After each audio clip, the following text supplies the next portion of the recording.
My name is Daniel Carter. I work as a night security guard at Westwood Electronics, a small company that manufactures computer chips. It's a quiet job.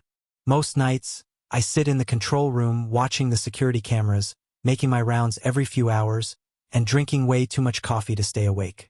Westwood Electronics isn't a big place, just a main office building with a storage warehouse in the back. There's a high metal fence around the property, and we have several cameras, including one aimed at the back door. The job is usually boring, and nothing exciting ever happens. But one night, something happened that I will never forget. It was a cold, quiet night, and I was the only person in the building. I sat in the control room, staring at the security monitors, waiting for my shift to end. It was almost 3 a.m. when I noticed something on the screen. The camera facing the back door showed a figure standing completely still. My stomach twisted as I leaned closer. The person was wearing a scream mask, the kind from those horror movies. They stood directly in front of the camera, their white mask glowing against the darkness. They didn't move. They didn't knock. They didn't try to open the door. They just stood there, staring at the camera. A chill ran down my spine. The back door was magnetically sealed and deadbolted overnight. It was impossible to force open. No one should have been back there. My first thought was that someone was playing a prank. But who would do that at 3 a.m.? I hesitated for a moment, then grabbed my flashlight and walked to the back door. My heart pounded as I reached it. The heavy metal door had a small peephole, so I slowly put my eye against it. Nothing. The alley outside was empty. My hands trembled as I stepped back. I turned around and walked quickly back to the control room. My mind raced. Maybe the camera had glitched? Maybe it was an old image that somehow got stuck on the screen? But when I looked at the monitor again, my blood turned to ice. The person was still there, still staring, still completely still. How was that possible? I had just checked, and no one was there. I watched in horror as the masked figure slowly raised a hand and waved at the camera. My breath caught in my throat. It was as if they knew I was watching. My fingers fumbled for the phone, and I immediately called the police. "There's someone outside the back door," I told them. "They're just standing there, staring at the camera. They're wearing a mask." The dispatcher took my information, then assured me that a patrol car was on its way. I kept my eyes glued to the screen. The masked figure took one step backward, then another, and then they were gone. I frantically switched between camera feeds, trying to see where they had gone. But the lot was empty. I waited in silence, my heart hammering against my ribs. Minutes passed. Then I heard the distant sound of sirens. Relief washed over me as the patrol car pulled up to the back alley. 2 officers stepped out, their flashlights cutting through the darkness. They searched the alley, the parking lot, even the bushes around the building. Finally, one of the officers walked up to me. "We searched the area," he said. "There's no one there." "But I saw them," I insisted. "They were right there, on the camera." The officer looked at the screen, then at me. "You said they waved at you? Maybe it was a prank. Could have been a mask on a stick." "No," I said. "It was a person. They moved. I know they did." The officer exhaled. "Your security system doesn't record footage, right?" I swallowed hard. "No. It's live feed only. We don't have a recording system." The officer glanced at his partner, then shook his head. "Well, if anything else happens, give us a call. We'll be in the area." I nodded, but I could tell they didn't believe me. And honestly, I wouldn't have believed it myself if I hadn't seen it. After they left, I returned to the control room, my skin crawling with unease. I kept watching the cameras, waiting for the masked figure to return. But they never did. The rest of the night was eerily quiet. No strange figures, no disturbances, no signs of a break-in, nothing. I should have been relieved when my shift finally ended at 6 a.m., but I wasn't. I grabbed my things and hurried to my car, constantly checking over my shoulder. I couldn't shake the feeling that I was being watched. I never saw the masked figure again. There were no further reports of break-ins, no signs that anyone had tried to enter the building that night. It was as if they had vanished into thin air. but I will never forget the way they stood so still, staring into the camera. I will never forget how, just before they disappeared, they raised a single hand and waved. My name is Elias Montgomery, and I am a third-year computer science student at Blackwood University. If you've ever been a college student, you know that late-night study sessions are sometimes unavoidable. For me, that often meant working in the underground computer lab, officially known as Lab B22, but more commonly called the dungeon by students. The lab was 2 stories underground, hidden beneath layers of brick and concrete. The only entrance was a long, narrow stairwell leading down from the main hallway. The air always felt stale, and the buzzing of the fluorescent lights gave the place a lifeless feel. Most students refused to stay there past midnight, but I wasn't most students. I was used to working alone at odd hours, and honestly, I found the quiet comforting. One particular night, I had a huge coding assignment due the next morning. At around 2 a.m., I was the only one left in the lab. The overhead lights flickered slightly, but that wasn't unusual. They were motion-activated, and sometimes they'd turn off if I sat still for too long. I had my headphones on, lost in my work, when I realized my water bottle was empty. The hallway outside had a water fountain at the far end, so I decided to take a quick break. I stretched my arms, rubbed my eyes, and stepped out into the dimly lit corridor. The moment I stepped into the hallway, the lights flickered again. The entire hallway was lined with motion-activated lights, designed to turn on one by one as a person walked through. Since I had just stepped out, the lights near me came on instantly. The ones further down remained off, leaving the far end in complete darkness. I walked to the water fountain, my footsteps echoing in the empty corridor. As I bent down to fill my bottle, I heard a faint click. I turned my head slightly, just in time to see the last light at the very end of the hall flicker on. At first, I thought nothing of it. The motion sensors could be finicky, maybe reacting to dust or a bug flying by. But as I stood there, staring down the hallway, something felt off. There was a dark gap between me and that last light, a patch of unlit space that stretched for several feet. It was as if something had moved between the sensors, something standing in the darkness, just beyond my sight. A chill crept up my spine. I shook it off and took a deep breath. Just my imagination, I muttered to myself. I finished filling my bottle and turned to head back. As I started walking, I couldn't help but glance down the hallway again. The last light was still on. Then something moved. It was barely noticeable. A quick, jerky motion, like a shadow shifting in the dark gap. My heart pounded. I stopped walking, frozen in place. I squinted into the darkness, trying to see if someone was there. "Hello!" My voice echoed slightly, swallowed by the stillness. Silence. I took a slow step forward. The light behind me flickered off, leaving me with only the glow from my laptop screen in the lab behind me. The hallway felt colder now, as if something unseen was watching me. Then, a soft sound broke the silence. Tap, tap, tap. It came from the dark section of the hall. A rhythmic tapping, like fingers drumming against a hard surface. My breath hitched. It didn't sound like a normal noise the building would make. I took another step forward, peering into the gap. Nothing. The last light at the end flickered again, but this time it went out. My stomach dropped. I didn't want to turn my back on whatever was there, but I had no choice.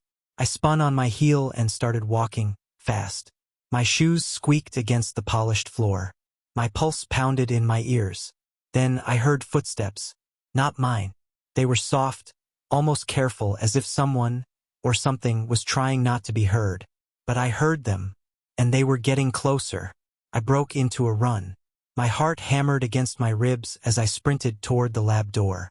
The motion lights behind me flickered on and off in quick succession, as if something was rushing after me. I reached the door, slammed it shut, and twisted the lock. My hands were shaking as I pressed my back against the cold metal. Silence. For a moment, I thought it was over. Maybe my mind had been playing tricks on me. Maybe sleep deprivation had gotten the best of me. Then, tap, tap, tap, right outside the door.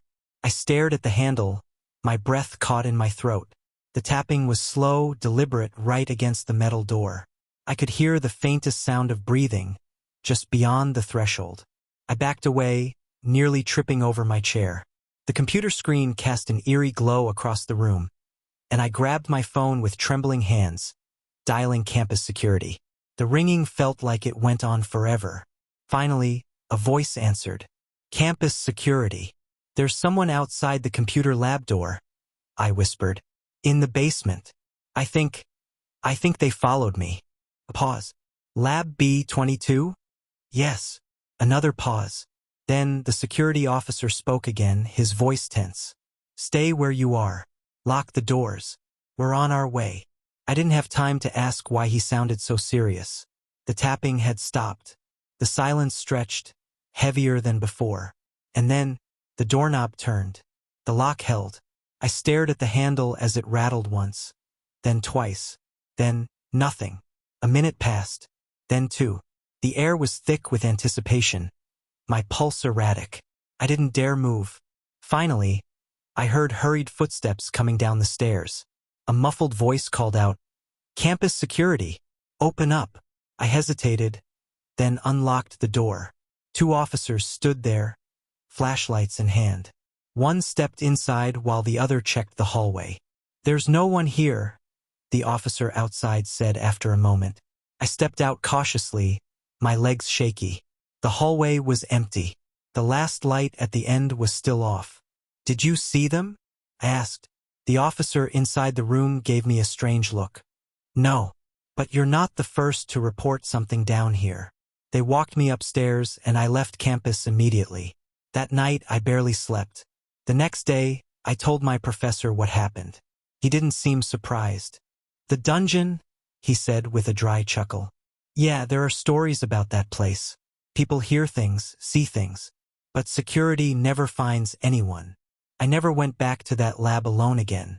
Sometimes, when I pass by the entrance, I glance down the stairs. And sometimes, just for a second, I swear I see a shadow move in the dark. My name is Ethan Carter, and for most of my life I never considered myself someone who got scared easily. I worked in one of the most isolated places on Earth, and I was used to the silence, the cold, and the eerie nothingness that stretched for miles. I was stationed at Blackridge Station in Antarctica, a research facility built to withstand the harshest of conditions. We were a small team, maybe 15 people at most during the winter, completely cut off from the rest of the world for months. Our work revolved around climate research, monitoring ice shifts, and keeping the station running. It was tough, but I had grown accustomed to the isolation. The darkness, however, was something I never quite got used to. In the summer, the sun never set, but in winter, it never rose. A constant, heavy darkness loomed over us for weeks at a time. Even with the station's artificial lights, it always felt like the shadows were thicker here. One particular night, around midnight, I realized I had left my work notebook inside a shipping container near the docks. It contained important data from the past week, and I needed it for the next day's report. Normally, I would have waited until morning, but I had already delayed inputting the numbers, and I wanted to get it done before my shift ended. The container wasn't far, just a 5-minute drive in the station's small utility vehicle. The only problem was that the area around the docks was also the molting ground for elephant seals. The creatures were massive, easily weighing over 2 tons, and while they weren't aggressive, they were unpredictable. We always had to be careful around them, especially in the dark. I grabbed my jacket, pulled on my gloves, and stepped outside into the bitter cold. The wind howled around me, and the air was thick with silence except for the occasional creaking of the station's metal frame. I hopped into the Uda, started the engine, and drove towards the docks. The headlights cut through the darkness, but the further I got from the station, the more the shadows seemed to press in. As I pulled up near the shipping container, I left the vehicle running with the lights on. The beams illuminated the container's metal surface, but beyond that, there was only a vast emptiness. I hesitated before stepping out, suddenly aware of how dark it really was. Here, there were no buildings, no distant lights, just the infinite blackness of the Antarctic winter. Then I heard it, a deep, heavy breathing. I froze, my heart pounding. The The sound came from the darkness beyond the reach of my headlights. At first, I told myself it was just the elephant seals, resting, shifting in their sleep. But as I listened, I realized this breathing wasn't the slow, rhythmic sound of an animal at rest. It was uneven, labored, as if whatever was out there was watching me. I turned my head, scanning the darkness, but I couldn't see anything. My breath came out in quick, misty puffs. The air was still unnaturally so. Normally, the wind never stopped howling here, but now it was silent, completely silent. I took a cautious step forward, my boots crunching against the icy ground. The container was only a few steps away. If I moved quickly, I could grab my notebook and get the hell out of there. I took another step. Something moved, a massive shape, shifting in the darkness.